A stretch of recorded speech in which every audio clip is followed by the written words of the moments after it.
నాకేనేమో ఈ ఇంట్లో నా కథ.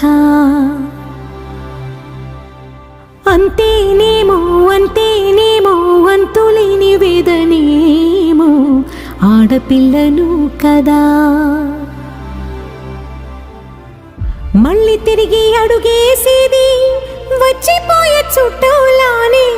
నేను పుట్టి పెరిగిన ఊరికి ఇంకా పైన పొరుగురిదాన్ని. కట్టదాటి గంగ నేడు కంట పొంగెనే. ఎంత ఎంత యాతనో ఎంత గుండె కోతనో ప్రాణమోలే పెంచుకున్న పిచ్చి నాన్నకు. దూలమిరిగి భుజముపై పడిన పిడుగు పాటిది ఇంతకన్నా నరకం